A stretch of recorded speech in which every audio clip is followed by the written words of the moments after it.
aquele versículo que fala de eles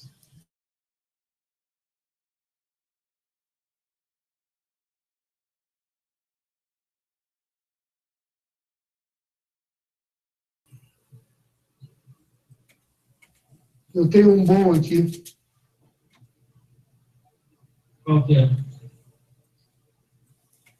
Eu vou falar, na hora que falar sobre isso, eu vou falar aqui. Excelente.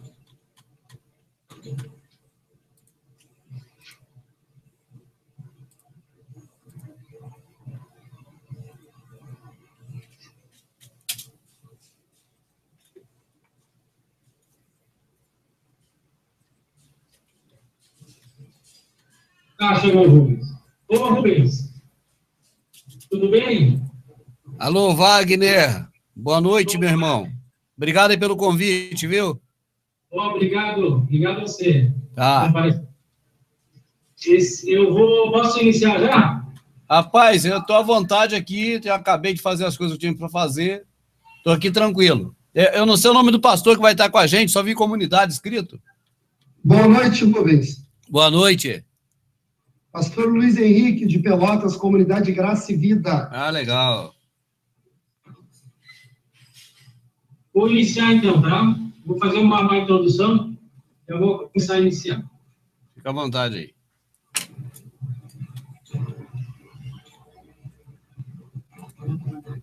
Uma boa noite a todos do canal.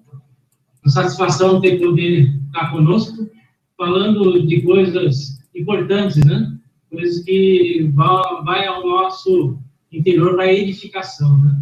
Então, hoje, nós estamos com duas pessoas aqui no Hangout. Uma é o pastor Luiz Henrique Brum, da Comunidade Graça e Vida. Pastor está no Rio Grande do Sul, Pelotas, e vai participar do Hangout conosco. Uma boa noite, pastor. Uma boa noite.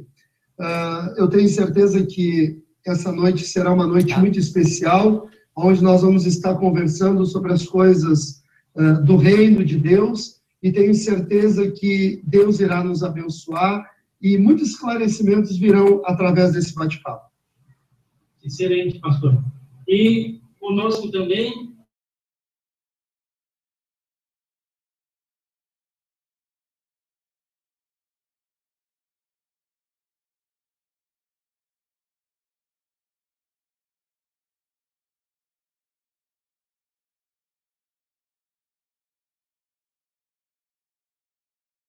alguns falam dos tempos atuais como mundo, né? E outros falam também sobre a Escritura. Então, muito obrigado também por estar conosco. Irmão Rubem, uma boa noite para você. Muito boa noite, Wagner. Boa noite aos ouvintes do canal do Wagner e também ao pastor Luiz Henrique. É um prazer estar aqui junto com vocês e poder iniciar aí esse bate-papo, no qual eu penso que as pessoas que estão assistindo, né, vão ter oportunidade de, talvez, retirar alguma coisa de bom, né? Assim que está escrito.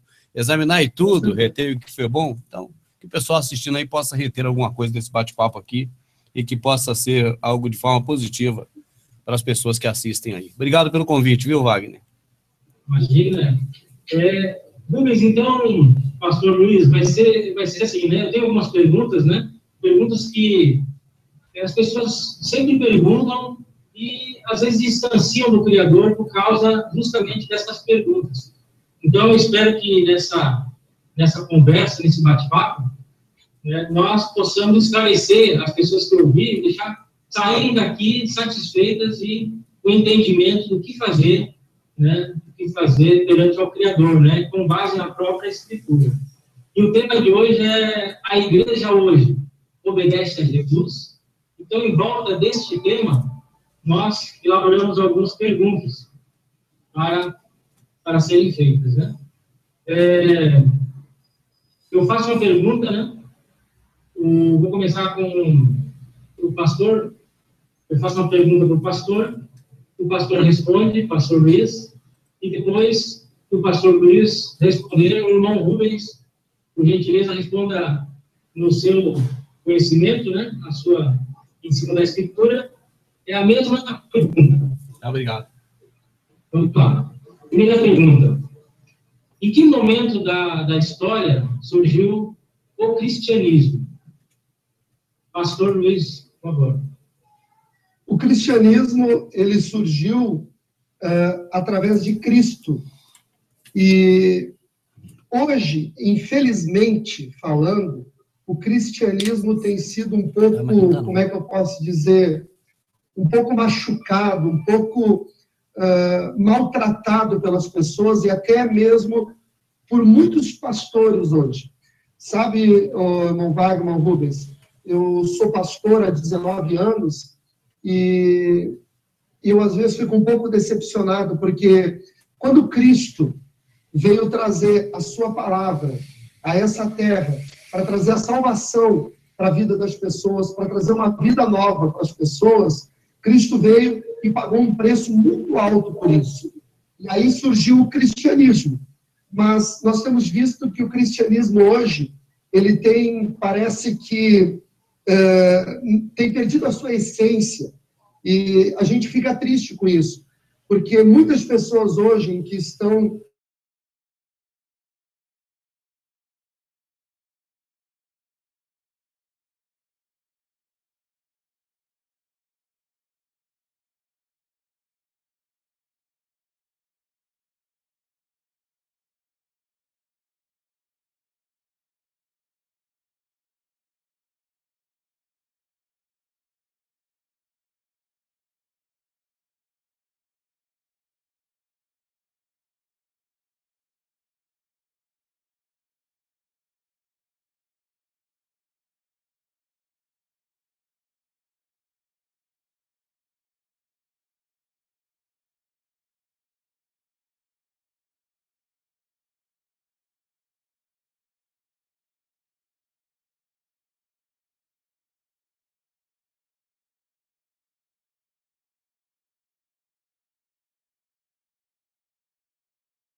Então, a pergunta é, quando surgiu o cristianismo? Se você for analisar o cristianismo como uma atitude de vida, tá certo? Podemos dizer que a atitude cristã é muito antiga, mas se você for ver o cristianismo como religião, é inegável que a religião cristã surgiu na época do imperador Constantino. É inegável. Por que eu digo isso? Porque quando você vai falar, por exemplo, que os discípulos eram cristãos, você deve atentar pelo modo pelo qual eles andavam. Se você observar que os discípulos e também Jesus andava como os cristãos de hoje, então nós podemos dizer que eles são cristãos no modelo religioso de hoje. Aí, nessa hora, eu pergunto, qual era a igreja de Jesus? Jesus frequentava qual igreja evangélica? Qual era a denominação dele? Ou eu pergunto, qual era a denominação de Pedro, de Apolo, de Lídia, de Barnabé, de Judas Zelote? Qual era a denominação desses homens? Eles frequentavam culto religioso evangélico? Você vai perceber de que eles não frequentavam culto religioso evangélico, nos moldes do protestantismo de hoje, e nem da Igreja Católica, que também é cristã. Nós não podemos esquecer disso, né? Quando a gente fala cristianismo, nós estamos falando primeiro em católica, porque é onde surgiu o cristianismo, tá certo? E depois no protestantismo, que é a sequência do cristianismo, depois daquele ato lá do Lutero, do protesto dele, né? Dos tópicos que ele não aceitava da Igreja Católica. Então, quando você fala em cristianismo, também eu penso que também deve-se citar a Igreja Católica. Assim sendo, o cristianismo, no modelo que nós vimos de missa lá, culto no outro, pastor lá, pastor em um, padre no outro, né? Enfim, púlpito num, altar no outro. E aí você vai, paróquia um, matriz ou filial em outro.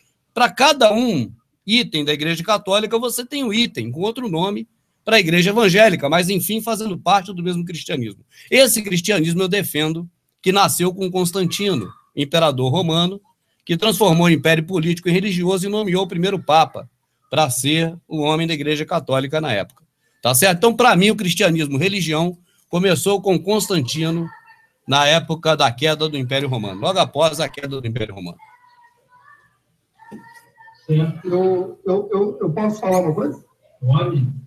Não, eu concordo ali com o irmão, mas a partir do momento que os discípulos e propriamente os apóstolos de Jesus, como o apóstolo Paulo, que teve toda a revelação da palavra de Deus através do Espírito Santo, e a Bíblia é clara nisso, nós sabemos que a igreja começou a se tornar uma igreja, pode-se dizer, em templo, a partir de Pedro, a partir do apóstolo Paulo, quando eles se reuniam, e a palavra de Deus diz em Atos, que todos tinham algo em comum, todos tinham todas as coisas em comum.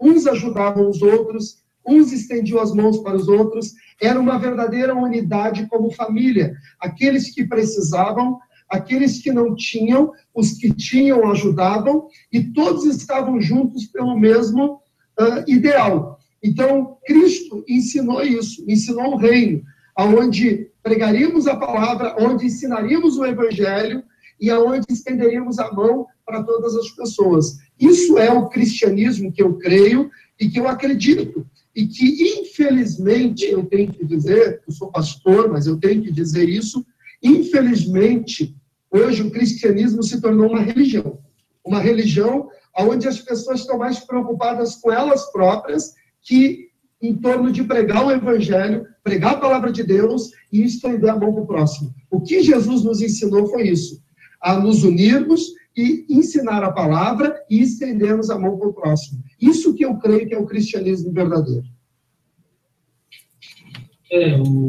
Ficou claro, né? As partes ali. O irmão Rubens tem alguma coisa nesse aspecto? Não. Certo. Vou para a próxima pergunta, então, né? Então, a próxima pergunta agora para o irmão Rubens, né? O que é dízimo e por que ele deve ser praticado? E qual o respaldo desse procedimento nas Escrituras? Olha, a minha opinião... Está ouvindo aí agora ou não? Está ouvindo? Tá. A minha opinião sobre isso, e é apenas opinião, quero que as pessoas saibam disso, né? E ninguém deve aceitar a opinião do Rubens, apenas, se puder ouvir, ouça. Né? A minha opinião sobre isso é de que dízimo foi um meio pelo qual a passagem das Escrituras antigas, em Levíticos, nos fala que a herança do povo levita, ou do filho Levi de Jacó, Israel, a herança é o Senhor. Então, eles não têm casa, não têm terra para plantar e nem animais para cuidar. Assim deveriam cada tribo de Israel fazer seu plantio, cuidar dos seus animais, e de ano em ano, ou de 3 em 3 anos, de acordo com a colheita, recolher isso, ou ceifar, e aí dizimar não é dar. Hoje virou dar dinheiro na igreja. Não, dizimar era, na verdade, colher, porque a palavra dízima, na origem, vem de colheita, ceifa, né? Então, a pessoa tinha que dizimar a colheita e entregar para que o sacerdote, que era da tribo de Levi, fizesse a distribuição entre o órfão, a viúva, o viajante, e também, claro, para o sustento dos próprios levitas. Isso é uma coisa que ocorreu no passado e durou até o momento em que a lei de Moisés, segundo o que está escrito no Novo Testamento, foi abolida. Agora, o que se faz hoje é pegar dinheiro do povo, e eu digo que no âmbito social está certo, porque qualquer local onde reúne pessoas neste planeta capitalista precisa de dinheiro, tá certo? Então, como um clube associativo, como maçonaria, como Lais, como Rotary, como AA, deve ser mantido também. Então, é necessário que o líder pegue dinheiro. Agora, dizer que isso tem a ver com a escritura, eu duvido e eu dó, porque não tem lugar nenhum na escritura dando respaldo para que a pessoa pegue dinheiro do outro, dizendo que é o dízimo que está na Bíblia. Aí história não existe dentro da realidade que está escrito, porque isso você não encontra na escritura de jeito nenhum. Um homem hoje pegar dinheiro das pessoas e dizer que é o dízimo da Bíblia. Então, essa pergunta, a igreja hoje, o título, né, obedece, na sua opinião, irmão Rubens, a igreja hoje não obedece a Jesus, né? Não, o Messias nunca falou isso. Jamais ele falou. Ele corrigiu, inclusive, aqueles hipócritas, que primeiro ele xinga os caras. Fariseus hipócritas, religiosos da época dele, inclusive os que mataram ele, diga-se de passagem. Vocês dão o dízimo das coisas pequenas, hortelã, cominho, endro, e omitem o que é mais importante, o amor, tá certo? A misericórdia, o perdão. Façam isso. Claro, está na lei de Moisés, aquele pessoal estava debaixo da lei de Moisés, tinha que cumprir mesmo, né? Ele diz, faça isso, mas não omita o mais importante. Fariseus hipócritas. Ele xingou aqueles caras. Entendi. Eu vou só que essa parte, na opinião dele, né? A igreja não obedece, o dízimo não deveria estar. Agora, para o pastor Luiz, eu vou fazer a mesma pergunta, né? O que é dízimo e por que ele deve ser praticado? E qual o respaldo desse procedimento nas Escrituras? Como é que eu posso dizer para ti, Wagner, entender? O dízimo, para mim, ele é bíblico. Eu jamais vou dizer que o dízimo não é bíblico, não porque eu sou pastor e a minha igreja ela recebe dízimos, e para mim o dízimo é bíblico, e eu tenho respaldo de Gênesis, Apocalipse para falar sobre isso. Claro que nós não estamos fazendo uma discussão sobre dízimo, estamos debatendo, conversando, e não é o que a gente quer nesse momento debater e discutir. Mas, para mim, o dízimo vem de Gênesis, Apocalipse. Eu vi para o Rubens falar uma coisa que me chamou a atenção, e eu concordo, eu passo de ouvir, eu sou muito ouvinte, eu aprendo muito ouvindo. Mas o irmão Rubens falou que o dízimo é da lei, e a lei foi abolida, né? Realmente, a lei que foi abolida é a lei dos 10 mandamentos, ela foi abolida mesmo. Mas eu vou dizer uma coisa, o dízimo ele vem antes da lei e depois da lei. Primeiro, se você pegar o livro de Gênesis 14 e 20, você vai ver que Abraão entregou o dízimo a Melquisedeque. O que quer dizer? Abraão entregou o dízimo a Melquisedeque. Isso não estava na lei. Não tinha chegado na lei, porque a lei veio através de Moisés. Então, quer dizer, que Abraão entrega o dízimo a Melquisedeque, e Melquisedeque tipificava o Filho de Deus, Cristo. O sacerdote, o sumo sacerdote Melquisedeque, tipificava a Cristo. No livro de Gênesis 14 e 20 fala que Abraão entregou o dízimo. Tá. Depois da lei de Moisés, eles continuaram entregando dízimo como uma forma de fidelidade, sustento do tabernáculo, sustento dos sacerdotes, sustento dos levitas. E aí eu vou concordar com o irmão Rubens numa coisa que ele falou ali, que ele disse que os levitas, os sacerdotes, distribuíam e ajudavam as viúvas, os pobres. Mas aí eu pergunto, e se uma igreja, faço uma pergunta, antes de eu terminar a minha questão, faço uma pergunta para o irmão Rubens. Se uma igreja hoje recebe o dízimo, sustenta a igreja através do dízimo, sustenta a vida sacerdotal, mas uma igreja que tem um projeto social onde ajuda o pobre, a viúva e aonde estende a mão para o carente. Você acha certo ou errado? Errado. O dízimo é errado, porque, o pastor, primeiro é o seguinte, Melquisedeque, olha o modelo. Deixa eu passar aqui. O Melquisedeque, ele recebeu o dízimo de Abraão. Abraão deu uma única vez. Única. Estou falando mentira ou é verdade? Não, está falando a verdade. Então, por que citar Abraão se o dízimo que ele deu não é o que se pratica na igreja evangélica? Por quê? O dízimo que Abraão deu foi dinheiro dele que ele trabalhou e ganhou, pastor? Meu amado, todo o dinheiro que a pessoa ganha e todo o dinheiro que vem para a mão da pessoa é dela, seja da maneira que ela tiver. Mas o senhor lembra como foi que Abraão conseguiu aqueles despojos? Por guerra, né? Por guerra. Não, guerra não. Ele matou os reis. É. E pegou os despojos. Hoje seria objeto de roubo. Ou não? Sim, sim. Hoje tem lei... Pastor, escuta só, pastor. Hoje, isso está tipificado na lei. Isso hoje chama-se objeto de roubo.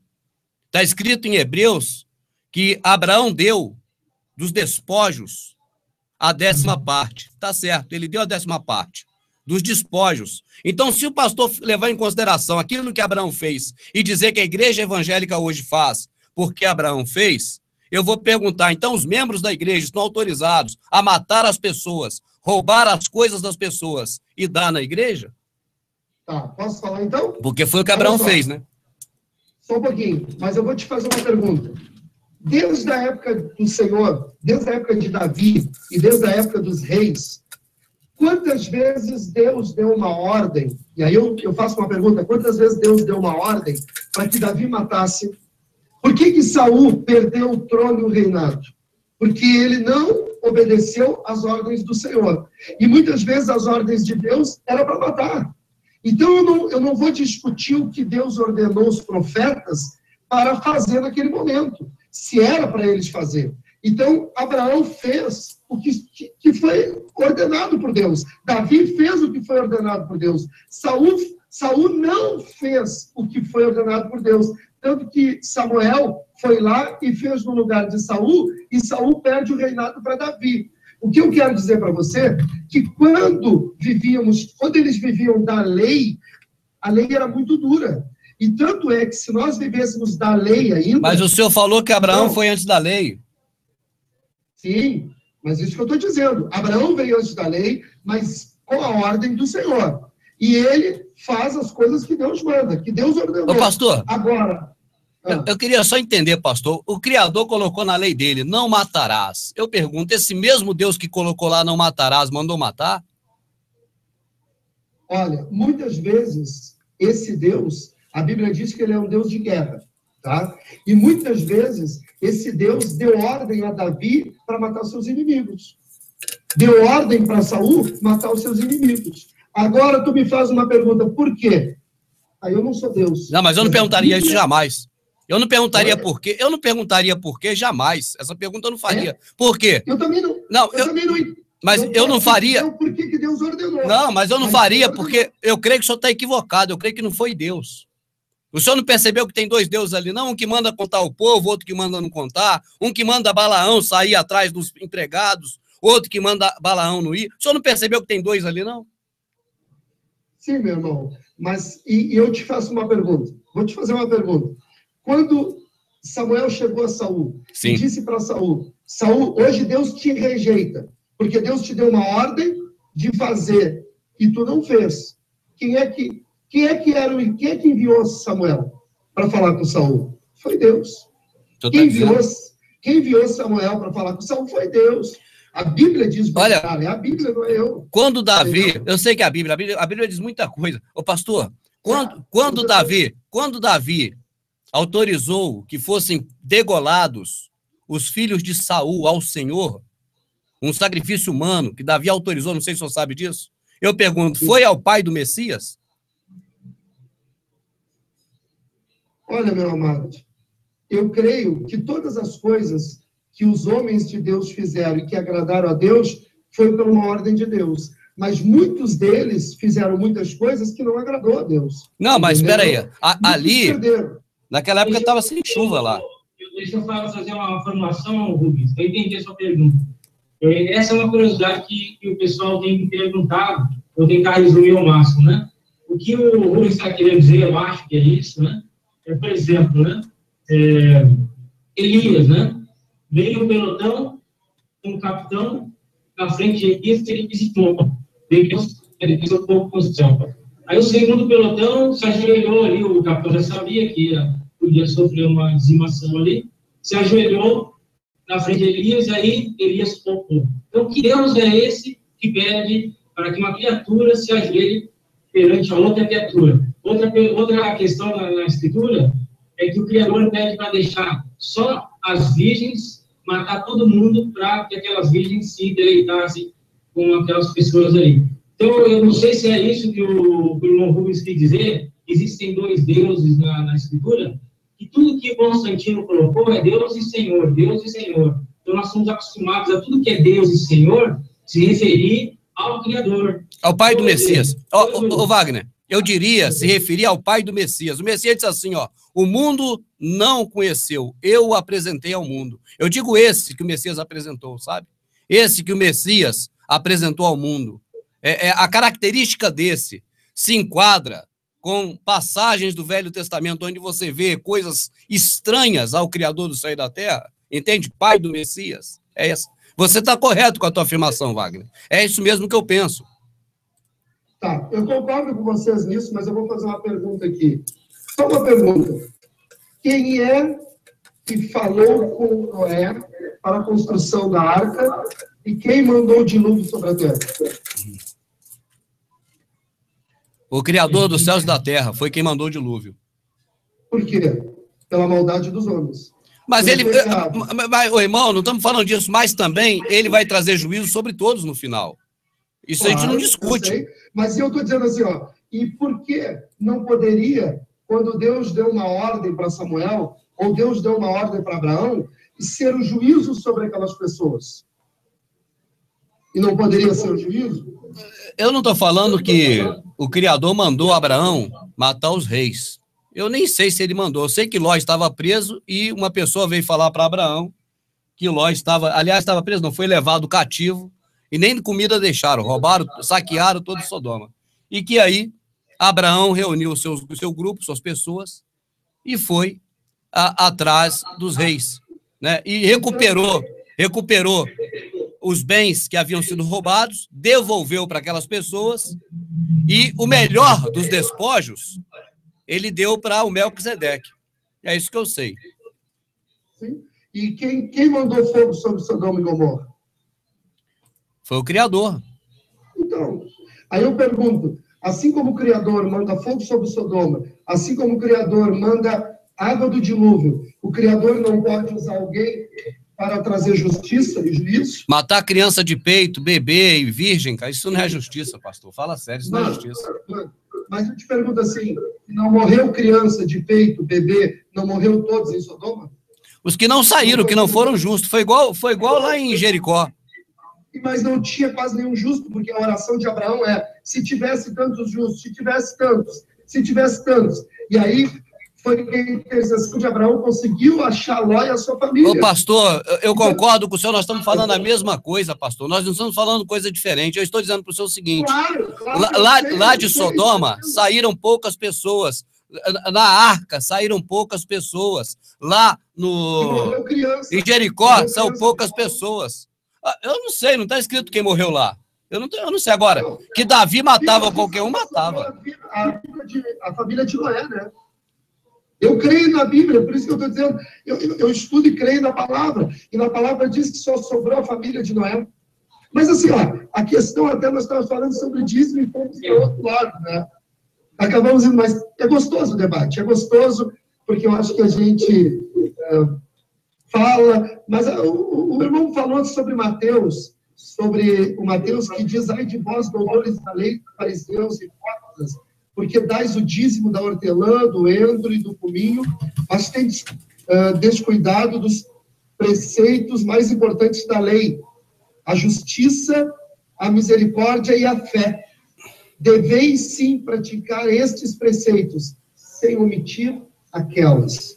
Então, quer dizer, jamais Jesus estava dizendo, para mim, no meu entendimento, jamais ele estava dizendo que os fariseus, com certeza, os fariseus estavam desprezando as coisas mais importantes, que era a justiça, a misericórdia e a fé. Eles estavam ignorando isso.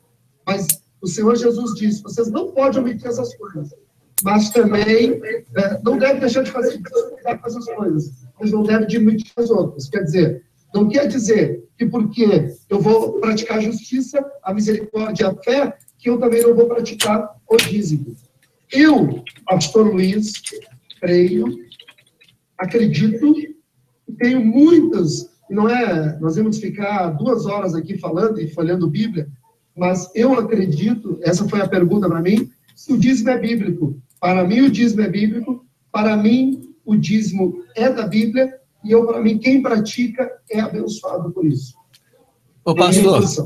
Entendi. Só que eu tenho que intervir nessas questões, as perguntas, né, que o pessoal faz, né? Claro. Se o dízimo é bíblico, né? O pessoal pergunta assim, né? Mas o dízimo era da tribo de Levi? O pessoal, os levitas, recebiam mantimentos, alimentos.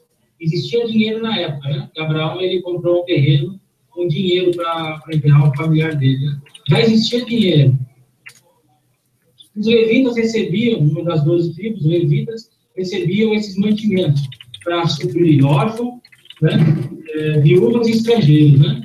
Por que hoje nós, não tendo ninguém da tribo de Levi hoje legítimo, né, ocupamos esse papel de receber dízimo em dinheiro e não é para atender viúva, estrangeiro e órfão? Eu acho que, não sei se o pastor eu quis entender também, né? Esse aspecto. Wagner, eu vou dizer uma coisa para você. Essa questão do dinheiro, ela é muito forte.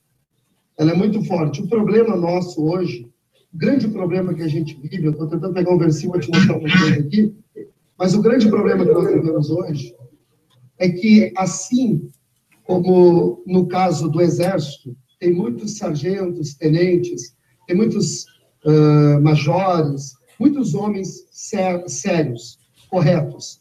E nós temos hoje na política, nós temos em todas as áreas, nós temos homens corretos e homens não corretos. Hoje, se tu vai pegar o meio evangélico, tu vai salvar 30% hoje de comunidades e de igrejas que realmente estão preocupadas com o reino e pregar a palavra de Deus. E esse grande problema hoje, que nós temos passado com pessoas que muitas vezes estão usurpando, pegando, usando aquilo que é das pessoas e até aproveitando das pessoas. Nós temos muitas pessoas assim. Assim como políticos, vereadores, assim como pessoas em várias áreas têm se aproveitado. Eu não vou negar que tem muitos pastores, muitos padres, como tem padre pedófilo, pastor pedófilo, como tem pastor adúltero, padre que faz coisas erradas. Nós temos muitas pessoas desse lado. E esse é o grande problema, que as pessoas botam todo mundo dentro de um liquidificador, como todos tivessem o mesmo caráter e vivessem da mesma maneira. Agora, para mim, o dízimo, ele é bíblico. Do Velho ao Novo Testamento, nós podemos outra hora conversar, debater e falar bastante sobre isso, e eu trago muitas questões bíblicas para vocês aqui, do que eu creio, mas para mim o dízimo, ele é bíblico, eu acredito, e ele hoje, ele é para o sustento. A Bíblia diz que o trabalhador seja digno do seu salário, e o dízimo, ele traz o sustento. E o grande problema hoje é que, se não existir o dízimo na igreja, eu pergunto para você, como que uma igreja se manteria? Como que se manteria uma obra de Deus?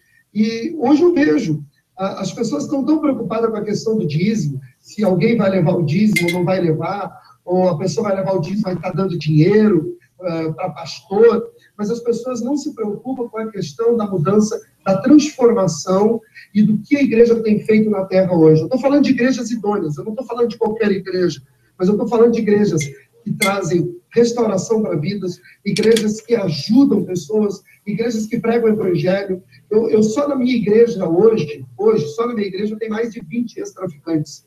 Hoje, só a minha igreja hoje cuida de mais de 300 pessoas por semana, com alimento, com comida, e nós ajudamos. Hoje, a igreja, casamentos, hoje na nossa igreja, mais de 100 casamentos que não tinham mais solução, tiveram solução. E eu digo uma coisa, todo esse dinheiro que foi empregado, todo o dízimo que foi trazido, e foi investido no reino de Deus, isso é Bíblia. Ô, pastor. E quem não... Oi, pode falar. Ô, Wagner, teu microfone está repetindo, é bom desligar quando não estiver falando, viu? Me desculpa. Que ele fica repetindo.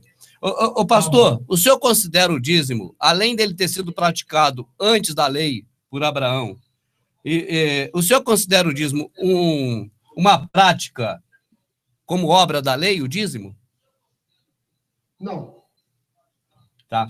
Deixa eu... Eu considero o dízimo como um princípio bíblico. É um princípio bíblico, mas quando o dízimo foi citado a primeira vez no livro de Levíticos, o livro de Levíticos é ou não um livro da lei?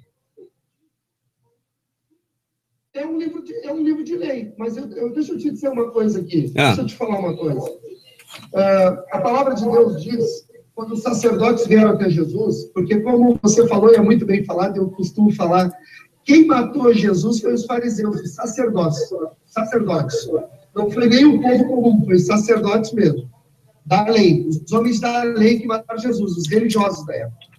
Agora, quando perguntaram para Jesus assim, quando perguntaram para Jesus se Jesus ia acabar com a lei, Jesus disse uma coisa, eu não vim para abrogar, eu não vim para acabar, eu não vim para terminar, mas eu vim para completar o que os homens não podem completar.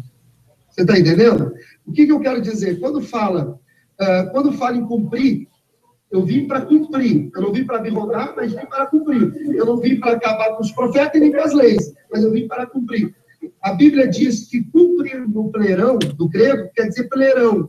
E plerão quer dizer completar. Cristo veio completar aquilo que era impossível. Ô, pastor. Você completar através da lei. Certo, não, mas veja bem.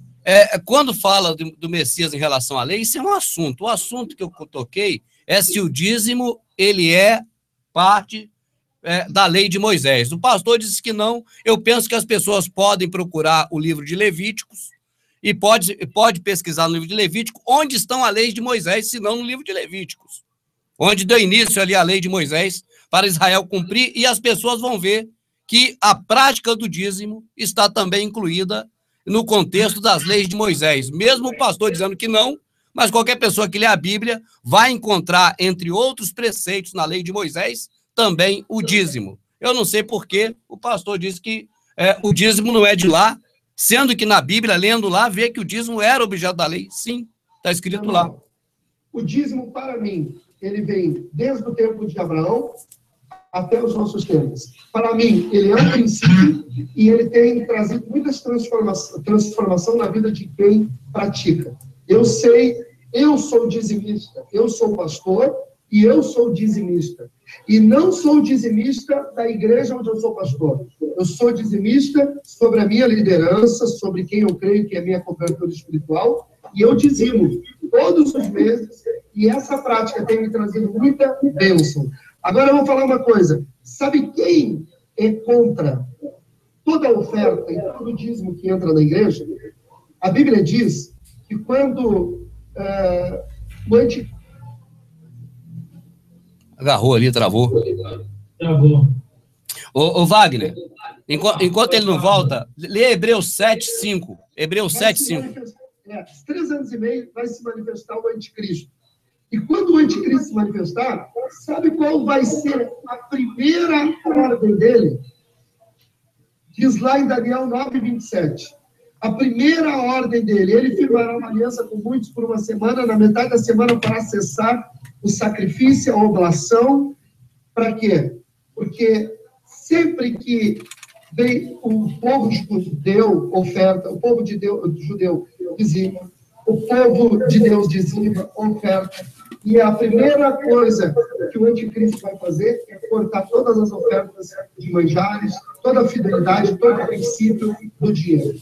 Ô, pastor, mas você está falando que isso vai ser referente à igreja protestante? Oi? O senhor está falando que isso, Daniel profetizou a respeito da igreja protestante? Os fiéis da igreja protestante não vão dar mais dinheiro na igreja protestante? Daniel profetizou a respeito do filho. Não, eu sei, mas o senhor citou que vai cessar. Eu estou citando, para vocês entender o que eu quero dizer, é que quem, muitas vezes, hoje, as pessoas estão contra a oferta, dizendo que os pastores são ladrão, dizendo que os pastores se aproveitam, dizendo que os pastores tomam de povo, e eu não acredito nisso. Porque a Bíblia diz que Daniel 9:27, diz que a primeira coisa que o anticristo vai fazer é cortar todas as ofertas. Por quê? Porque ele sabe que através das ofertas ele atrai a presença de Deus. Mas o senhor está falando... Daniel falou da igreja protestante que o senhor está citando? Daniel falou disso? Porque o assunto aqui, o senhor está falando de pastores da igreja protestante, cristã, que saiu de Lutero. Agora, eu pergunto, Daniel falou foi disso, dessa religião? Meu amado, eu estou te falando, é que tu está levando para o outro lado. Não, porque o senhor está falando assim, o senhor é pastor da igreja protestante. Eu estou falando que quem não gosta e tem horror, que as pessoas levem dízimo, levem oferta, para que o reino de Deus seja estabelecido nessa terra, é o próprio inimigo. É isso que eu estou falando. Eu sei, pastor, mas o senhor está falando que quem não gosta de que leve oferta na igreja protestante, não é isso? Agora, o senhor citou uma passagem de Daniel. A pergunta é, a passagem de Daniel diz respeito à igreja protestante? A passagem de Daniel diz respeito ao cristianismo. Diz respeito ao final dos tempos. Eu estou falando do que vai acontecer no final dos tempos. Tá bom. Eu queria que eu citei lá para o Wagner, para ler Hebreus 7:5. Se puder. Então, esse versículo aqui é interessante. O que nem nós estamos comentando, a igreja hoje obedece a Jesus. Se o dízimo não está na igreja, pastor, não devemos fazer. O pastor entende assim também, né? Se está na escritura, devemos praticar. Isso é pergunta do pessoal também, né? Então, o versículo de Hebreus 7, eu leio do 4 ao 7, né? Considerai, pois, quão grande era este, a quem até o patriarca Abraão deu os dízimos dos despojos, e os que dentre os filhos de Levi recebem o sacerdócio em ordem, segundo a lei, de tomar o dízimo do povo, isto é, de seus irmãos, ainda que tenham saído dos lombos de Abraão. Agora, só um minuto, só um momento. Ô, Wagner. Não é contada entre eles Wagner. o dízimo de Abraão e abençoou o que tinha as promessas. Ô, Wagner. Sem conversação alguma, o menor é abençoado pelo maior. Aí, ô, Wagner. Esse versículo é importante, pastor, sobre esse assunto? Ô, Wagner. Oi. A questão que eu pedi você para ler é pelo seguinte, que aqui fala que tem ordem segundo a lei. Segundo a lei tem ordem. Dízimo segundo a lei. Para o pastor, o dízimo não é da lei. Para o pastor. Agora, as pessoas que estão assistindo devem entender o seguinte. Pode ser assim? Por exemplo, para mim Jesus não morreu. Para mim eu não vou para o céu. E agora eu ensino para todo mundo. Para mim não vale. É assim que é o entendimento? Para mim não dá isso aqui porque não cabe? Porque para todo mundo é segundo a lei. Olha lá, ó. Dentre os filhos de Levi, quem recebe o sacerdócio tem ordem, segundo a lei, de tomar o dízimo. E outro ponto nesse mesmo texto é que apenas os sacerdotes que são da tribo de Levi. Agora, os pastores protestantes de hoje, eu quero ver um que seja da tribo de Levi e que seja sacerdote para tomar o dízimo. Esse que é o meu questionamento. Esses dois pontos, entendeu, Wagner? Por isso eu falei o versículo 5, porque ele é versículo-chave, porque ele mostra para a gente, textualmente, que segundo quem escreveu Hebreus, e segundo todo o livro de Levítico, o dízimo é elemento da lei. Agora, somente para o nosso pastor Luiz Henrique, para ele mesmo falou, para mim, dízimo é fora disso. Não, tu tá levando para outro lado, não, tá? Em primeiro lugar, nós temos uma Bíblia onde nós temos de Gênesis a Apocalipse, tá? E nós estamos vivendo o tempo da graça e não o tempo da lei, Tá? Nós vivemos o tempo da graça, não mais o tempo da lei. Mas agora eu vou te perguntar uma coisa. Arranca a lei, arranca toda a lei, arranca toda a lei, arranca ela. E não existe mais lei. No país, no lugar, não existe mais lei. Lei de Moisés, pastor. Ali é lei de Moisés, pastor, o senhor sabe. Não, estou falando de lei. Arranca a lei. Arrancou a lei, vira uma bagunça. Eu não estou falando que nós vivemos mais a lei. E tu sabe que a lei de Moisés, que nós não vivemos mais, não é as leis bíblicas, que são princípios, é a lei dos 10 mandamentos, que foram escritas em pedras. Em Coríntios diz que a lei dos 10 mandamentos que foram escritas em pedras eram lei de morte. E por isso que nós não vivemos mais debaixo da lei, sim debaixo da graça de Deus. Mas para mim, eu creio, nossa discussão não é dízimo aqui, mas virou uma discussão sobre dízimo, mas para mim, eu creio, nós podemos voltar a conversar sobre isso, mas para mim, o dízimo é bíblico, é praticado, e o dízimo é uma bênção, e todos que praticam têm um grande testemunho. Minha opinião. Entendi. Agora eu vou fazer outra pergunta, ela tem a ver, porque tudo que acontece hoje no cristianismo, né, é dentro de um tempo, né? Eu vejo assim que os rituais, como Eucaristia, Santa Ceia, batismo, os rituais que existem acontecem normalmente dentro de um tempo, né? Agora a pergunta é para o pastor. A igreja é o templo? Essa pergunta, não. A igreja é o... Não, a igreja não é o templo. A igreja somos nós. Mas nós nos reunimos no templo. Mas o templo, nós podemos hoje não ter o templo e nos reunirmos na rua. Para mim, a igreja são as pessoas, não é um templo. Entendi. Só para ficar mais claro, né? Alguém fala para o pastor, creio que fala, né? Vamos para a igreja. Aonde que as pessoas se referem? Quando fala vamos para a igreja, vamos para aquele templo. Tanto que no tempo de Jesus, no tempo de Jesus tinha o templo. Tinha ou não tinha o templo? As pessoas não iam no templo orar? Jesus não estava ali no templo muitas vezes? Quantas vezes? Aquele templo de Jesus é o mesmo templo hoje que as pessoas vão à igreja? É o mesmo? Como assim é o mesmo? Não te entendi uma pergunta. A igreja não é o templo, né?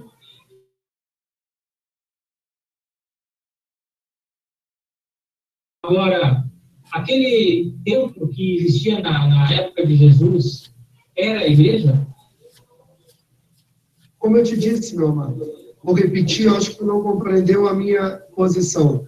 O templo é um lugar onde nós nos reunimos. Por exemplo, eu tenho uma casa, e dentro dessa casa mora uma família.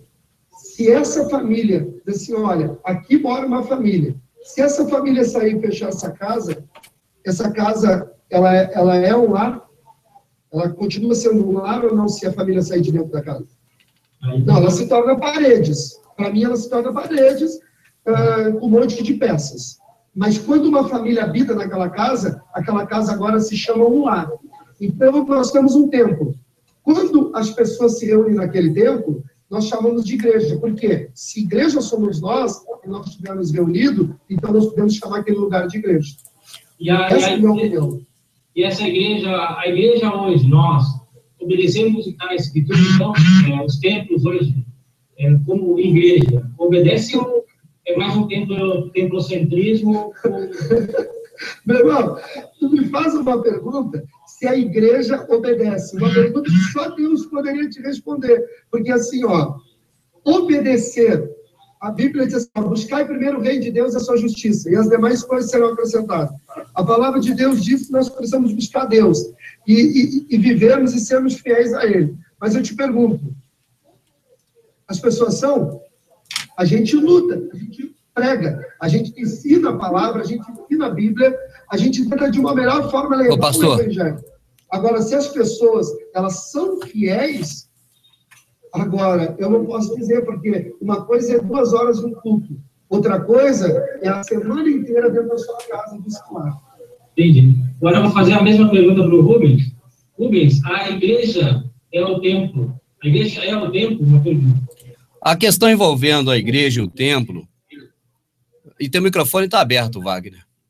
Quando essa questão passa pela igreja evangélica, tem uma buzina aí, eu não sei o que é isso, cara. Toda hora faz pom, pom, parece um bodezinho berrando. É aí você, Wagner? Eu não, meu celular não está tocando, não. O pastor não sei. Toda hora faz pom, pom, um negócio estranho pra caramba. Eu digo, quando a visão de igreja e templo passa pela religião protestante, eu vejo algo interessante. Sempre quando está em público, os pastores, não é só o caso do Luiz Henrique, dá uma ênfase à igreja como pessoa. Ao mesmo tempo, necessariamente, uma ênfase menor ao templo.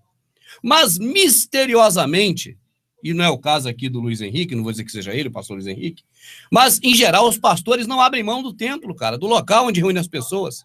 Se o importante é as pessoas, tá certo? Por que não fechar o templo e deixar só as pessoas serem templo, como o Messias colocou? É um questionamento. Outra questão que eu acho interessante é a visão de que a pessoa é a igreja quando está reunida. Na Escritura, nós não vemos nada disso dizendo você é a igreja quando você está reunida. Nós vemos dizendo que o Messias desfez em si o muro da separação, que fazia dos judeus um povo separado, assim desfez as inimizades e criou dos dois um só povo, a igreja. Então, quando o Messias criou a igreja, ele não deu condição. Olha, eu criei a igreja, mas vocês são igreja desde que vocês estejam reunidos num local da igreja protestante ou católica do cristianismo. Não tem isso. Ele só criou a igreja que somos nós, tá certo? Outra questão interessante sobre a questão da igreja é que o que você tinha no passado e que o Messias desfez, os homens reconstruíram tudo. Eles colocaram tudo de novo do que ele tinha destruído. Porque, se você lê em Efésios, diz que o mandamento anterior era constituído de culto divino, santuário terrestre e figura sacerdotal. Quando você lê a segunda carta de Pedro, Pedro diz que nós somos sacerdotes nossos para oferecer cultos espirituais ao Criador, tá certo? E nós somos edificados casa para Deus como pedra preciosa. É um texto só, é um verso só que ele diz isso. Então, ali ele fala que nós somos o culto, nós somos o sacerdócio nosso próprio, e nós somos o santuário terrestre, que no passado era figura das coisas que haviam de vir. Beleza, você vê muita coisa espiritual na Bíblia, mas, infelizmente, nós vemos a igreja evangélica desespiritualizando isso e materializando tudo isso de novo. Assim, só para fechar, o Wagner, até para não estender muito, eu digo o seguinte, aquele templo que existia na época do Messias, o Messias não era o chefe nem o dono, e muito menos era do pai dele, porque se eu acho que era do pai dele, era ele que devia tomar conta. Então, quando Pedro e João foram lá, foram escorraçados, foram expulsos de lá, foram levados para a prisão, não tinha um bom relacionamento entre discípulos e aquele templo, que não é da igreja protestante. Eu até perguntaria ao pastor se tinha culto lá naquele templo, porque quando os pastores falam do templo de Jerusalém, geralmente eles... Tá certo? O Templo de Jerusalém. Não estou falando que é o caso do Luiz Henrique, não, é um caso normal de todos os pastores. O Templo de Jerusalém. Peraí, o Templo de Jerusalém tinha culto evangélico lá dentro? As pessoas pelo menos entravam para assistir o culto? O modelo daquele templo é o modelo da igreja protestante de hoje? Então, por que a igreja protestante citar um templo que é de uma religião que ainda existe? Ela não acabou. A religião que estava dominando aquele templo, o judaísmo, está aí até hoje. Quando um pastor fala para mim, enaltecendo aquele templo, eu pergunto logo a ele, pastor, então você está dizendo que as suas ovelhas, se quiserem, podem frequentar também o templo dos judeus, da igreja judaica? Por quê? Porque aquele templo era da religião judaica e a religião judaica não acabou. Entendi. Só um pouquinho, irmão Wagner. A palavra de Deus, ela diz assim, o irmão Rubens disse que sobre se reunir e tal. Na verdade, a própria Bíblia diz que eu, Luiz Henrique, sou templo do Espírito Santo. Eu sou a igreja, sou templo do Espírito. Mas a palavra de Deus diz no livro de Mateus, capítulo 18, versículo 20, porque onde estiverem 2 ou 3 reunidos em meu nome, aí eu estou no meio deles. Quer dizer o quê? É exatamente o que tu me perguntou e o que eu te respondi. A igreja, para mim, A igreja somos nós. Nós somos templos do Espírito de Deus e nós somos a igreja. Mas aonde tiver 2 ou 3 reunidos, em meu nome, ali eu estou. Então, quando nós nos reunimos no culto, Não entendi. nós estamos ali, 2, 3, 10, 20, 50, 100, nós estamos em nome de Deus.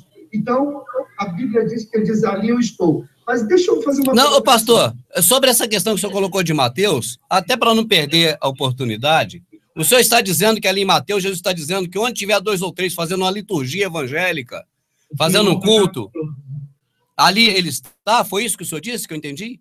Não, eu disse aonde nós estivermos em nome do Senhor, em nome de Deus, fazendo orações, aprendendo a palavra, buscando a presença dele, ele está. Mas eu lhe pergunto, então eu agora, eu sozinho em casa, não fui para o templo, entre aspas, não fui para a igreja, então eu não sou igreja. Tu é igreja. Se tu aceitou Jesus, se tu tem uma vida e tu crê no Senhor, tu é igreja. Aonde tu estás.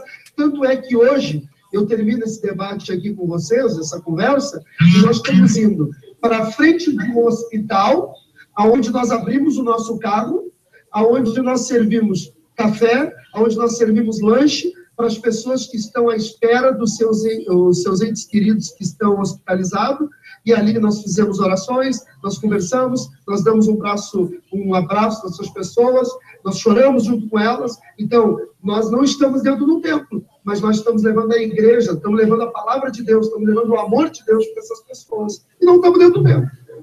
Entendi. Eu sou a igreja. Então, ficou claro, então, para o pessoal aqui, né, que a igreja não é o templo, né? E o templo não é a igreja. Ô Wagner. Nós somos o templo. A igreja somos nós, né? Ô Wagner. Né? Pode falar. Só não ficou claro para mim que o pastor citou um texto para dizer uma coisa, sendo que o texto diz outra. Em Mateus diz, se tiver 2 ou 3 concordando. Concordar, não tem nada a ver com religião. Ali não está falando de culto, de oração, como o pastor citou. Ali está falando, se 2 ou 3 estiver concordado, se tiver 2 ou 3 concordando, eu estou com ele. Não está falando, se ele tiver a igreja reunida. Dizer que o Criador é onisciente e presente, né? Nós estando aqui, Deus está totalmente de nós. Né? É que o irmão Rubens já está levando para outro lado. Não, é o texto que diz isso, ó. Também vos digo. É o texto. Olha. Tu compreende o texto dessa maneira. Não, pastor. Eu compreendo da maneira onde eu estiver reunido, Deus está. Tá bom, o senhor compreenda como quiser, mas vamos colocar no ar e as pessoas podem compreender aquilo que eu falei. As pessoas ouvem e retêm o que é bom. Vamos ao que está escrito em Mateus. Será que o que Mateus falou está errado? Vamos ver como Mateus falou para nós. Também vos digo que se 2 de vós concordarem na terra acerca de qualquer coisa que pedirem, isso lhe será feito por meu Pai que está no céu. Por quê? Porque onde estiverem 2 ou 3 reunidos em meu nome, aí estou no meio deles. Está falando se tiver pessoas concordando, não é culto evangélico, nem nada a ver com igreja, pastor. Como assim? Se eu tiver, nós 3 agora concordando dentro de um templo, adorando a Deus. Aí, adorando não, ali não fala adorando, o senhor que está falando. O senhor está falando, ali não.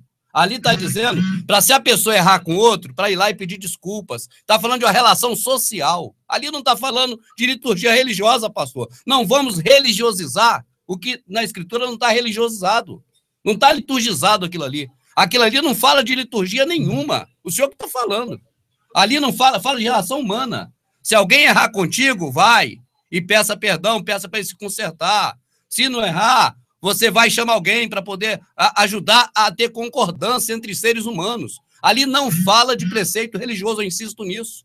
É um erro os pastores evangélicos pegar texto da Escritura que não é religioso para falar isso, puxar para a religião.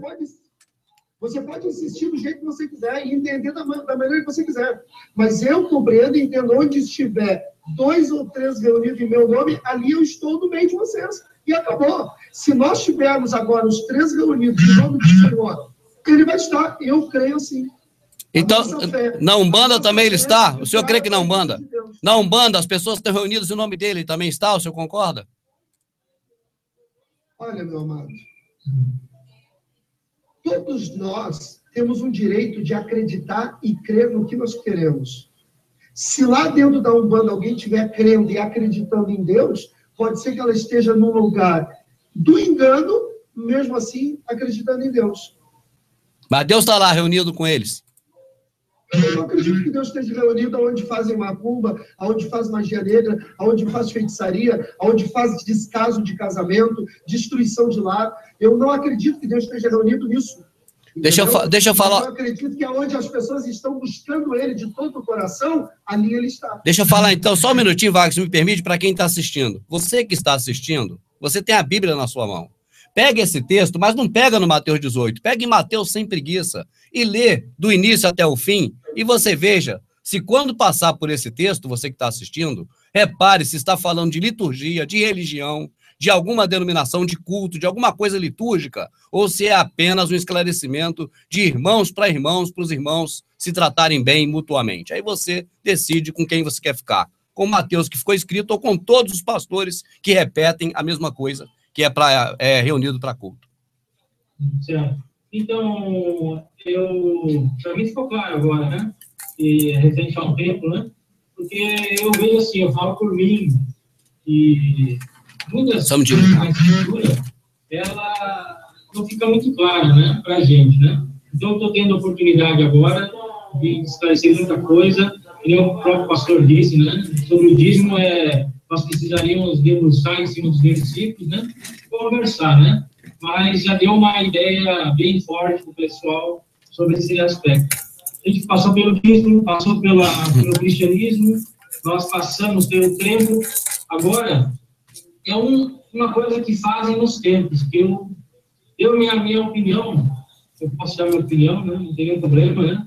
Eu não acho que deva ser desta maneira.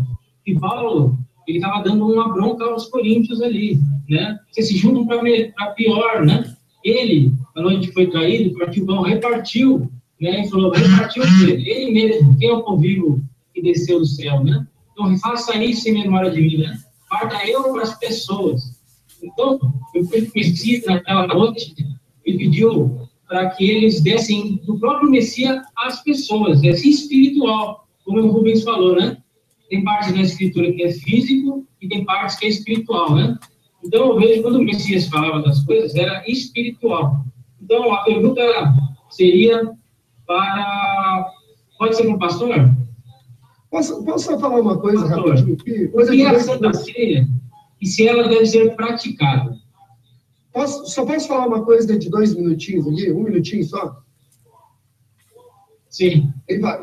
Não, é porque assim, ó, eu vejo que o Rubens tem uma grande antipatia com pastores e até mesmo com reuniões de pastores. Talvez por vários motivos, mas a palavra de Deus me dá muito, me mostra que no livro de Atos, capítulo 2, versículo 1, dizer, e cumprindo-se o dia do Pentecostes, estavam todos concordemente no mesmo lugar. Estavam todos no mesmo lugar.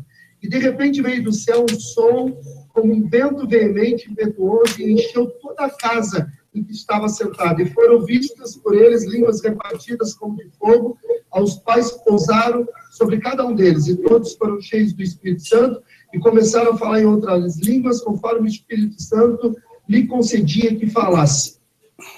Então, o que eu quero dizer assim, ó? Que eles se reuniam também. A igreja de Paulo, de Pedro... Mas era templo ali, pastor? Eles estavam reunidos numa casa. Porque eles não se reúnem... hoje, né? Não, mas, meu amado, vou fazer uma pergunta. Ô, Wagner. Que diferença faz uma sala ou um templo grande? Ô, Wagner. Ô, Wagner, ninguém discute que havia reunião ou não. O questionamento é reunião da religião protestante. É uma religião litúrgica para fazer um culto que é uma missa transformada em culto. É isso que se discute. Agora, que pessoas se reúnem aqui, ali, lá. Eu mesmo tenho uma reunião agora, dia 2, da minha candidatura. Até conclamo quem quiser me ajudar para estar junto. Tá certo? Eu faço palestra, faço 1000 reuniões, mas nenhuma litúrgica. Tá certo? Ali em Atos, não tinha ninguém ali fazendo... Agora, irmã, com oportunidade, eu agradeço a oportunidade em nome do Senhor. Não era um culto evangélico ali, é isso que o povo tem que saber. Porque quando o pastor fala, dá a entender que ele era um culto evangélico, um culto da igreja protestante que sequer existia. Você está pegando tudo e botando numa bola e jogando no liquidificador. Para aí. Cultos litúrgicos e culto isso, e culto que faz um monte de coisa, existe um monte. Mas na minha igreja, onde eu sou pastor... Ali não era nenhum, pastor. Eles estavam reunidos, meu irmão. E aonde estavam... Estava reunido, irmão. Reunido. Todo mundo está. Agora o Congresso está reunido. Está reunido o pessoal. Qualquer lugar reúne o grupo de churrasco. Reunião é uma coisa, pastor. Reunião litúrgica da igreja protestante é o assunto que nós estamos falando. E aquele pessoal não estava numa reunião desse tipo, pastor. Ou será que estava? Estava buscando quem? Pastor, não era da religião protestante, pastor. Se quando muito, poderia ser da religião judaica, mas não da protestante. Eu acho engraçado que o líder protestante, ele quer falar coisas da Bíblia que não tem a ver com protestantismo para justificar o protestantismo. O povo estava em Pentecostes? Estava. Eles estavam fazendo um culto protestante lá, religioso evangélico? Aí, entendeu? Não estava, pastor, não existia, isso foi criado com Lutero. Isso é fato, as pessoas já sabem disso, pastor. Não tem mais como falar que não era assim. As pessoas sabem. E agora a pergunta, pastor, fiz uma introdução, né, sobre a Santa Ceia, né?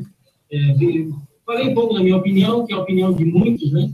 E o tema é: a igreja hoje obedece Jesus? E nesse tema eu faço a pergunta, né, para o pastor: o que é Santa Ceia e se ela deve ser praticada? Na minha igreja eu pratico. E eu creio que é em memória, assim como o Senhor deixou fazer em memória de mim, até que eu torne a voltar. Nós fizemos a Santa Ceia, participamos da Santa Ceia. A Santa Ceia não é para santos. Para mim, a Santa Ceia é para pecador, porque a palavra de Deus diz que Jesus foi àquela cruz do Calvário para... três coisas aconteceram quando Jesus morreu na cruz. Três coisas. Ele trouxe o perdão para nós, a salvação e a cura. Nenhum homem conseguiria, com as suas obras, o perdão ou a salvação. Então, três coisas. A Bíblia diz, no livro de Isaías 53, ele levou sobre si todas as nossas dores, o castigo que nos traz a paz estava sobre ele, e sobre as suas pisaduras nós somos sarados. Para mim, o ato de Cristo na cruz tinha três coisas. A morte trouxe o perdão, a salvação, a cura das nossas enfermidades. Eu creio dessa maneira. E a ceia, nós participamos da ceia em memória desse ato de Cristo.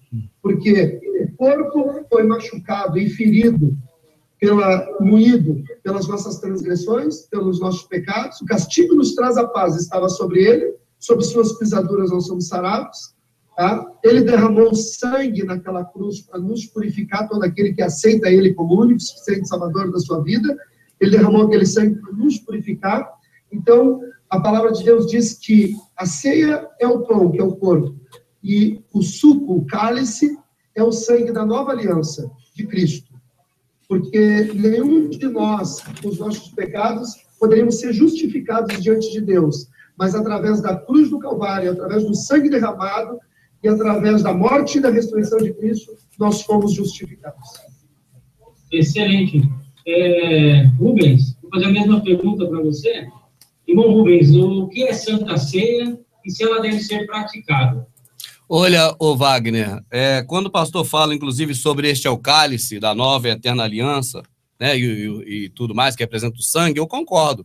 Agora, tem um detalhe, vamos colocar os pingos no is, né? Ali não foi em Santa Ceia coisa nenhuma, foi na última ceia judaica, da lembrança da saída do Egito, foi a última ceia do Messias.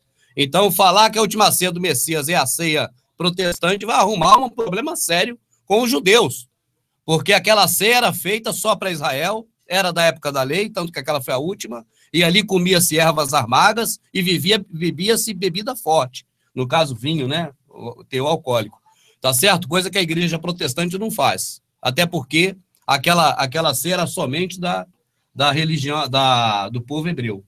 Tá certo? Então, ele falou, o Messias falou, este é o cálice da nova aliança? Falou. Mas ele falou não na ceia, não na Santa Ceia, como o pastor sugeriu que fosse. Ele falou na ceia judaica. Para mim, uma coisa é uma coisa, outra coisa é outra coisa. Não vamos confundir. A pergunta é Santa Ceia. A Santa Ceia, Wagner, você pergunta se devemos participar?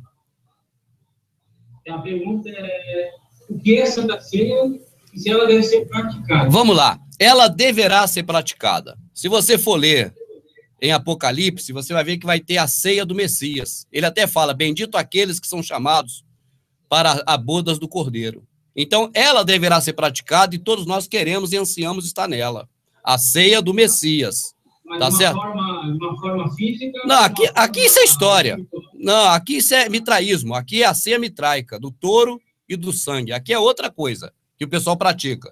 Que a católica introduziu aí, tirou do mitraísmo. É outra. A ceia que o Messias fala é na bodas do Cordeiro. Por isso que ele diz, não voltarei a cear convosco até que aconteça a ceia na boda do Cordeiro. Essa ceia é a Santa Ceia. Aquela foi figura da Santa Ceia, porque a Velha Aliança, as coisas que aconteceram na Velha Aliança, são sombras, né, das coisas futuras. Vai acontecer. Agora, o que o protestantismo pratica? Pratica algo que herdou da católica.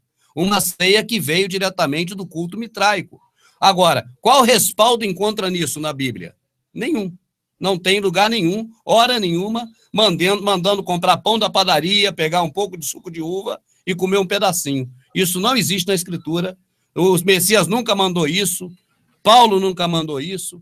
O que Paulo ensinou àquele povo de Coríntios, ele disse, o que eu recebi do Messias e que também já vos ensinei, é que na noite que foi traído, ele pegou o pão e repartiu. Tá certo? E vocês não estão repartindo, vocês estão trazendo comidas para cá, para que vocês comem e fiquem até bêbado. Eu pergunto, cara, como podia ser uma Santa Ceia se tinha cachaça? E Paulo dando bronca em todo mundo. Vocês comem e bebem até ficar bêbado, e os que nada têm, que não trouxeram nada, vocês passam vergonha nesse lugar. Então vocês se juntam não é para melhor, vocês juntam para pior. Quando estão reunidos, não é para comer a ceia do Messias. Não é isso que o Messias ensinou. Porque cada um comendo, come antecipadamente aquilo que você trouxe, embriaga-se e outro fica com fome. Ele fala, acaso não tens vós casa para comer? Precisa envergonhar os que nada têm? Ele dá uma bronca. Aquilo ali é um sabão. Jamais ali Paulo falou para a pessoa fazer isso. Agora, o processo religioso protestante, para poder explicar o que não tem explicação, pega um pedaço do que ocorreu, que o Messias repartiu o pão, que é sombra dele. Ali era a Velha Aliança, era a última noite. Nova Aliança é quando ele morreu. Ele repartiu o pão dizendo que o pão é o corpo dele. Então a gente tem que repartir o corpo dele. Eu entendo ali, Wagner, fechando, que quando ele fala assim, aquele que não come do meu corpo não tem parte comigo, é aquele que nós deixamos de falar para ele. Porque nós repartimos o pão e ceiamos quando nós estamos falando dele. Por isso que é trazer a memória a ele. É espiritual, é no entendimento. Isso não é físico. A atitude física que eu vejo na Nova Aliança são muito poucas. A maioria é espiritual. Vai. Sim. 1 Coríntios 11, 23 diz, porque eu recebi do Senhor Jesus, também vos entreguei, que o Senhor Jesus, na noite que foi traído, tomou o pão, e tendo dado graças, o partiu e disse, isto é meu corpo que é dado por vós. Fazei isto em memória de mim. Por semelhante modo, depois de haver ceado, tomou o cálice, dizendo, este cálice é a nova aliança no meu sangue. Fazei isto todas as vezes que beberdes em memória de mim. Porque todas as vezes que comerdes este pão e beberdes este cálice, anunciais a morte do Senhor até que ele venha. Por isso, aquele que comer o pão ou beber do cálice Senhor indignamente será réu do corpo e do sangue. Por quê? Porque os ricos iam e levavam, está totalmente certo, os ricos levavam, comiam, se embriagavam, e os pobres iam para lá para comer, porque eles sabiam que ia ter muita comida, e eles iam para lá para comer. Mas o que Paulo está dizendo é que nós participamos da ceia como memória e o cálice da nova aliança. Mas não do jeito, muitos participavam de uma forma indigna. E o que é da forma indigna? Da forma errada. Eu creio, a Santa Ceia... Mas a opinião, ela é uma coisa...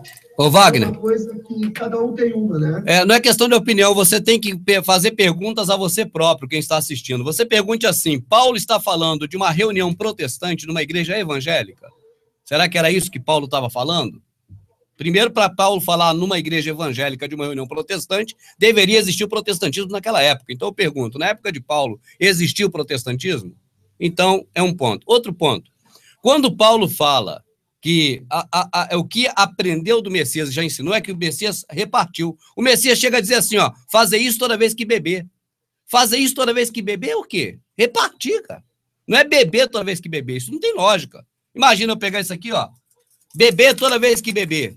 Ó, beber toda vez que beber. Não é. É repartir toda vez que beber. Fazer isso que eu fiz. Repartir toda vez que beber no meu nome. Fazer isso que eu fiz. Repartir a comida toda vez que comer no meu nome. E é comida espiritual hoje. É o corpo dele, ele fala. Quando ele chegou no último dia da festa, lá na sinagoga daqueles fariseus, ele falou assim, ó, vossos pais comeram o pão do deserto, um pão físico. O pão que eu vos der é a minha carne, quem come nunca mais terá fome. E um fariseu que só pensa em coisa física perguntou, está louco? Como irá querer ele me dar a carne dele para me comer? Mas o Messias falava do seu corpo, que quem come tem a vida eterna. Então, quer dizer, isso é espiritual, não é comer o corpo do Messias, não é comer um pedaço de pão. O Messias falou, tudo que entra pela boca sai pelo ventre. O importante não é o que entra, como agora mandaria comer pão. O Messias nunca mandou comer pão, nunca mandou tomar suco de uva, nunca falou isso a respeito da igreja protestante, nunca. Aliás, nunca mencionou a igreja protestante nas escrituras. Se o protestante disser que aquilo tudo da escritura é para ele, eu vou ter que dizer que tem algo muito estranho nisso, porque hora nenhuma está mencionado ali numa profecia que viria Lutero criar o protestantismo ou Constantino para criar esse modelo que está aí, que é o cristianismo hoje que a gente conhece. Sim. Eu posso te dizer que eu tenho uma fé, 19 anos servindo a Deus, de uma vida, graças a Deus, muito abençoada, aonde hoje a nossa igreja tem mais de 1.000 membros, pessoas abençoadíssimas, e que nós cremos na Bíblia, interpretamos e compreendemos a Bíblia, e a gente sabe que a árvore ela é conhecida pelos frutos e é conhecida por tudo aquilo que a gente vive. Nós temos uma vida, graças a Deus, muito abençoada, e eu acho que cada um, eu sou da seguinte opinião, que cada um lê, estuda, interpreta e faz o que achar melhor. E depois o julgamento vai vir de Deus para cada um. Inclusive é quem ensina, pastor. Ô, pastor, Ô, pastor. Vai ser mais cobrado isso que eu estou falando. Isso, ó, a gente saber para nós é uma coisa, mas a gente ensinar o erro para o outro é melhor que ate um nó e se jogue. Amado, eu faço uma coisa. Diante de Deus, se o que eu ensino na minha igreja hoje é errado, que Deus cobre de mim. Ô, pastor, a questão envolvendo servir a Deus, eu vi várias vezes, pastor, o Criador não é servido pela mão de homens como que se necessitasse de alguma coisa, está escrito bem claro. Ele não é servido por mãos de homens, como vai servir ele? O Messias falou, eu não vim para ser servido, eu vim para servir. Então, como pastor, eu vou servir a Jesus? Não está na conta da mão, não, pastor? E para que os discípulos? Então, Jesus tinha discípulo para quê? Para que ele fez discípulos? Foi para servir a ele? Era empregado dele? Idem e fazer discípulos. E pregar o evangelho no meu nome. Servir ele é pregar a palavra. Não, pastor, o senhor está dizendo. Mas ele não mandou discípulo não servir ele, não, pastor. Ele não falou isso, não, pastor. Eu não vi isso. Se ele falou, deve estar escrito em algum lugar, né? Meu amado, tu entende como tu quiser. Não, o que eu entendo é que o Messias falou. Ele não é servido por mão de homens. É o que eu vi. Agora, ele também diz, o Filho do Homem não veio para ser servido, mas para servir. Agora, se o senhor encontrou um texto dele mandando o discípulo alguém servir ele, eu quero ver. Para mim, ver o que ele falou, porque no homem eu não acredito. Nem no senhor e nem em homem nenhum. Eu acredito no que está escrito. Seja o homem mentiroso, verdadeiro pai, segundo o que está escrito. É assim que eu aprendi. Então me mostra lá escrito, pastor. Idem fazer discípulos em meu nome. Mas o que tem a ver com servir a ele, pastor? Fazer discípulo é aprender. Discípulo é quem está aprendendo, é quem serve não, pastor. Então... Servir a ele? Essa que é a pergunta, não tem isso, pastor? Rubens, entendi. Pastor, mas a questão também Rubens, nós temos falado que está na Escritura, né, o que nós pensamos, né? Porque esse vídeo aqui é para esclarecer as pessoas o que está na Escritura, né? Se a Escritura não diz que temos que tomar Santa Ceia, nós não vamos fazer. Se a Escritura diz que temos que tomar Santa Ceia, eu vejo assim, eu tenho que praticar o que está na Escritura, né? E entendi a posição do pastor, do irmão Rubens. Eu vou para a próxima pergunta. Está quente aqui. Sim. eu tenho um problema muito sério, que eu tenho uma reunião 9h30, são 9h20. Tu me falou que era 40 minutos, e eu tenho 10 minutos para sair. Uma pergunta só, pastor, e a gente vai para as considerações finais. Nós falamos de tempo, falamos de igreja. Agora, uma das perguntas que as pessoas costumam falar para a gente, a dúvida, né, que elas têm, é a seguinte pergunta. Baseado nas Escrituras, né, qual o respaldo que ela dá para os líderes religiosos de hoje? E por quê? A Bíblia, né, é o Papa, o pastor, o apóstolo, pronto, né? Existe hoje um pastor na igreja evangélica, o padre na católica, cristão, né? Eles são cristãos, né? Existe na Escritura um respaldo, né, para justificar, testificar esta autoridade que venha do Criador e está respaldado pela Escritura, Rubens? Olha, o Paulo chegou a dizer assim: temo que após a minha partida se introduza entre vós, ou até surja de vós mesmos, pessoas que façam discípulos para si. Rapaz, discípulo é aquele que está aprendendo, não é ajudador, não. Isso aí você pode pesquisar, quem tiver livro para ler, leia. Vamos aprender lendo, vamos ver o que está escrito.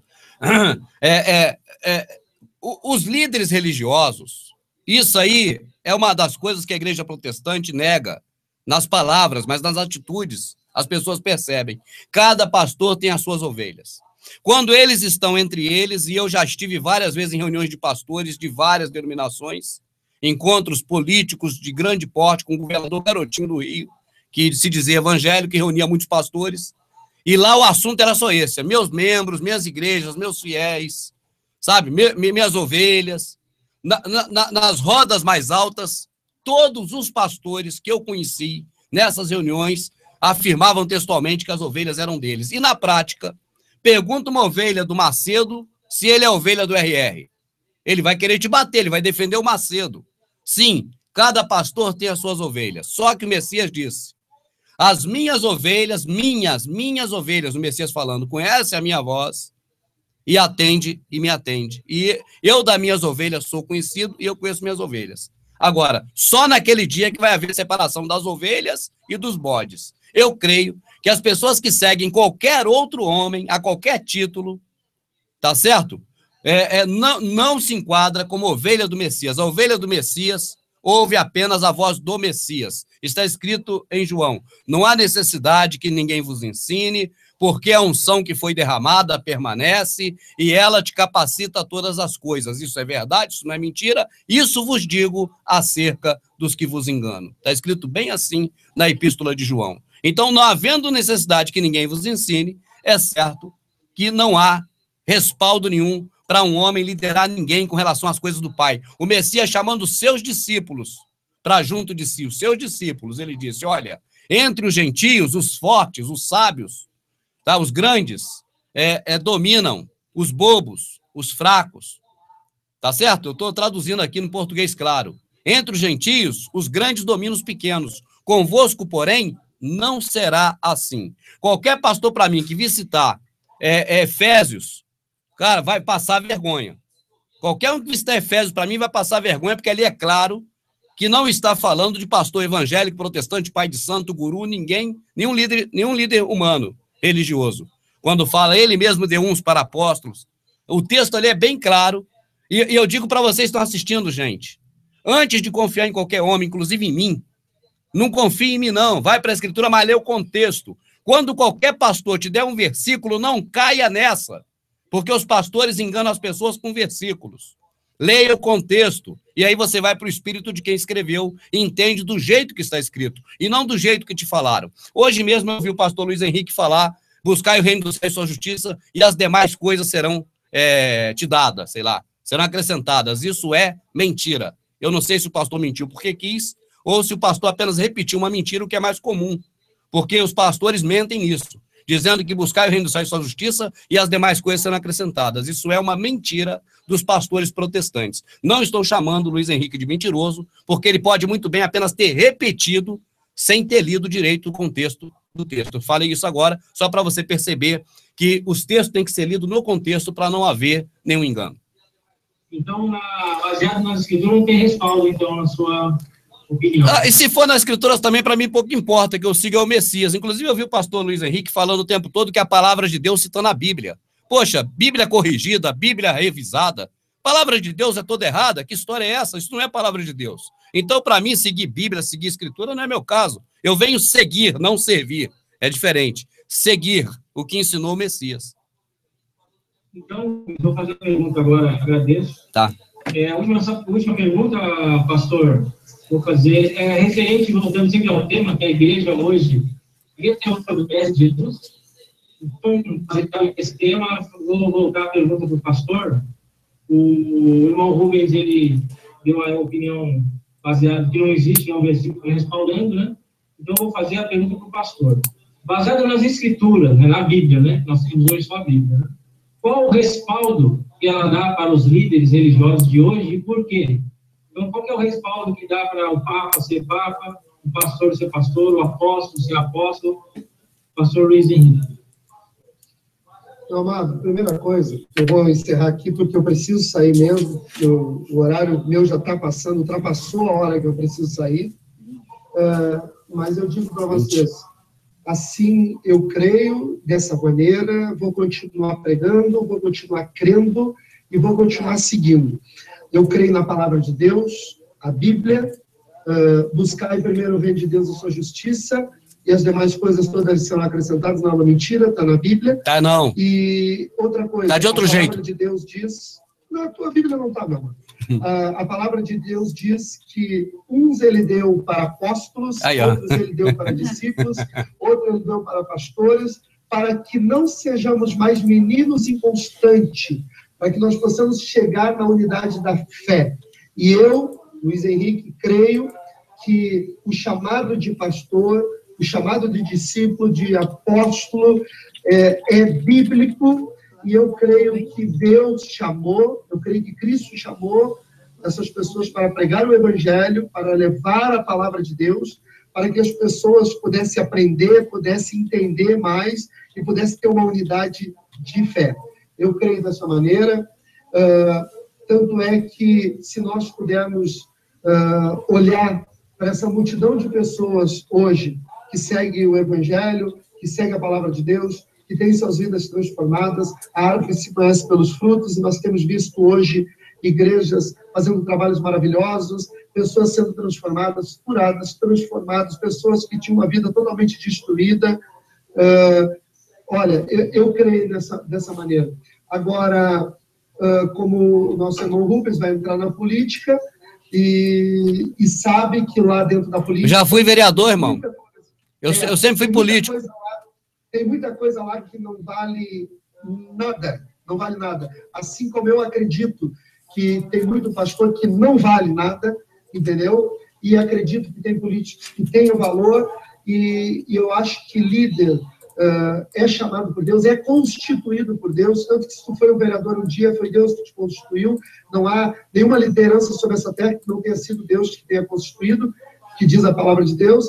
Então, eu acredito que pastor é um chamado para cuidar das ovelhas do Senhor, não das ovelhas dele. Pastor nenhum é dono de alma, pastor nenhum é dono de ovelha, pastor nenhum é dono de pessoas. As ovelhas são do Senhor Jesus Cristo, independente de placa, de denominação. Não tem ovelha do Luiz Henrique, não tem ovelha do Macedo, da R.R. Soares. As ovelhas são do Senhor Jesus Cristo. Eu quero deixar um abraço imenso para vocês. Foi um prazer enorme ter estado com vocês. Foi nada, pastor não gostou, mas eu tenho um compromisso mesmo, que Deus ricamente abençoe o coração de vocês, e nós vamos ter outras oportunidades. Eu conto, pastor. Ô, Wagner, deixa eu só ler aqui Mateus, pastor. Deixa eu ler Mateus para o senhor, pastor. Não tem mais tempo, não, eu vou chegar atrasado. Eu venho a debater novamente. Não é debate não, pastor. Mateus é um versículo só, pastor. É Mateus aqui que o senhor citou. Tá certo? Não pode não, pastor? Depois o senhor lê em casa, então, Mateus 6. Tá bom. Deus abençoe. Tá bom. Então vamos ler para nós mesmo, Wagner. Olhai para as aves do céu, que não... Obrigado, viu, pastor, por tudo. Um aula muito bom, enriquecedor aí, agradeço. E só para desejar ao pastor, à família, uma boa noite. E deixar bem claro que a pergunta que nós fazemos aqui, que foi feita, é para tirar dúvidas das pessoas que estão em casa, né? Tem que respeitar todos, todas as opiniões. Eu respeito. Eu fico com o que está escrito. Eu fico com o que está escrito. Eu não respeito nada a não ser a escritura. Está aqui escrito. Eu fico com o que está escrito aqui, ó. Olhai para as aves do céu que não semeiam nem ceifam. Olhai para as aves do céu, aprendei com ela, não semeiam nem ceifam, nem ajuntem em celeiro. Vosso Pai Celestial as alimenta. Não valeis bem mais do que elas? Qual de vós, por mais ansioso que esteja, pode acrescentar um cúbito à sua estatura? Por que andais ansioso pelo que haveis de vestir? Considerai como crescem os lírios do campo, eles não trabalham nem fiam, contudo, vos digo que nem Salomão, com toda a sua glória, se vestiu como um deles. Se Deus, pois, assim veste a erva do campo, que hoje existe e amanhã lançada no forno, quanto mais a vós, homens de pouca fé. Assim não andeis ansiosos, dizendo, que havemos de comer, que havemos de beber, com que havemos de nos vestir? Pois os gentios é que procuram essas coisas. Mas buscai primeiro o reino do céu e sua justiça, e estas coisas vos serão acrescentadas. Não andeis, pois, ansiosos. Deixa eu ler. E estas coisas sereis acrescentadas. Não andeis, pois, ansiosos pelo dia de amanhã, porque o dia de amanhã a si mesmo terá seu cuidado no dia. Basta-nos o nosso próprio mal a cada dia. Vestir, comer e beber. Buscai o reino do céu e sua justiça, e estas, bem claro lá, estas, não é as demais. Estas, o básico, o Criador garante. O resto é a igreja que promete. Isso é fato. Então, Deus abençoe vocês.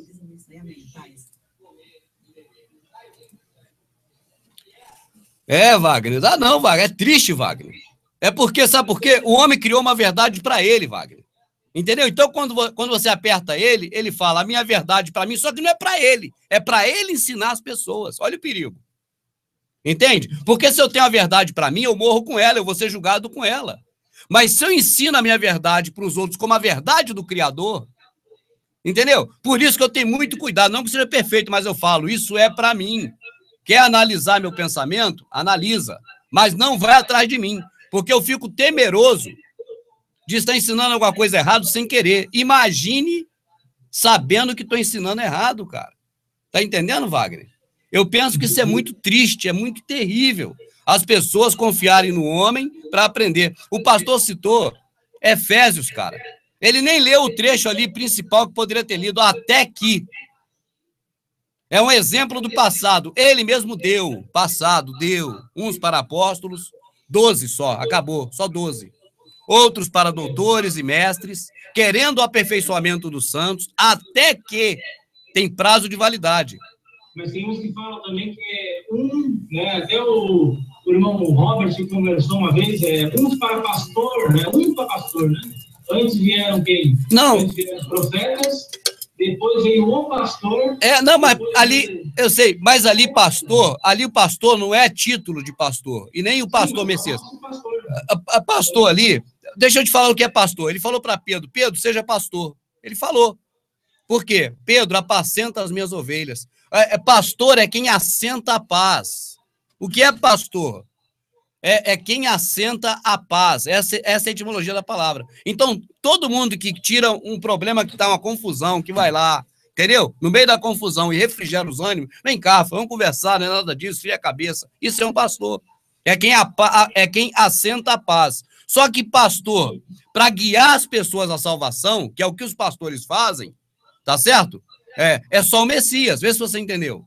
O pastor que se propõe a guiar as pessoas para a salvação é só o Messias. Com conotação de ir ao Pai, de ir ao céu, de ser salvo, é só o Messias. Os pastores humanos, líderes religiosos, eles se colocam nesta posição. Quando está ali falando daqueles homens, não é a posição igual do Messias, é quem apacenta, quem traz paz ao ambiente. Entendeu? É diferente. Pode procurar a etimologia da palavra para você ver. Agora, é comum. Os pastores todos, eles não querem ser confrontados fora da redoma deles. Por exemplo, dentro da igreja, o pastor está num ambiente totalmente à vontade. Por quê? Porque os irmãos estão todos bitolados, cara. Ninguém vai levantar para questionar. E nem pode falar assim, pastor, deixa eu te perguntar uma coisa. Nem pode. Agora, quando o pastor, não é o Luiz Henrique, não é o irmão Luiz Henrique, é qualquer pastor. Quando ele sai da zona de conforto e ele vai para o embate com quem conhece a Escritura, fica muito estreito. Porque não é o Luiz Henrique, os pastores aprenderam todos do mesmo jeito.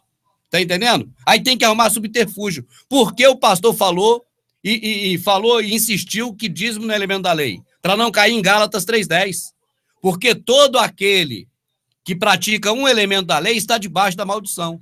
Tá entendendo? Para não cair em Gálatas 3:10, ele disse que não é da lei. Mas quando você vê em Hebreu, tá lá, pela lei. Aí ele vem falar, não, mundo sem lei. Não estamos falando de mundo sem lei, pastor. Entendeu como é que é? Não é esse assunto aqui. E por 3 vezes eu tive que puxar ele para o assunto, que ele fugia para outro assunto. Falando de outras coisas, que não era do assunto. Tá certo? Na verdade, não é porque o pastor Luiz Henrique é pessoa do mal, não é porque ele está errado, não é isso. O sistema religioso fala a mesma metalinguística. Aí fica difícil defender. Quando ele fala, por exemplo, a ovelha do Macedo é de Deus, a ovelha do RR é de Deus, eu pergunto, vai perguntar isso para uma dessas ovelhas? Pergunta se ele quer, pelo menos, ser você não é mais do Macedo, tá bom? Agora, a partir de hoje, você é do Malafaia. Ou do Malafaia, você não vai ser mais dele, você vai na igreja do Macedo. Não, é o Malafaia. Todos eles são assim, todos.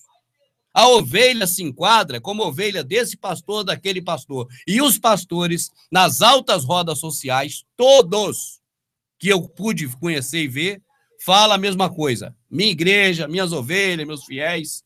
É claro.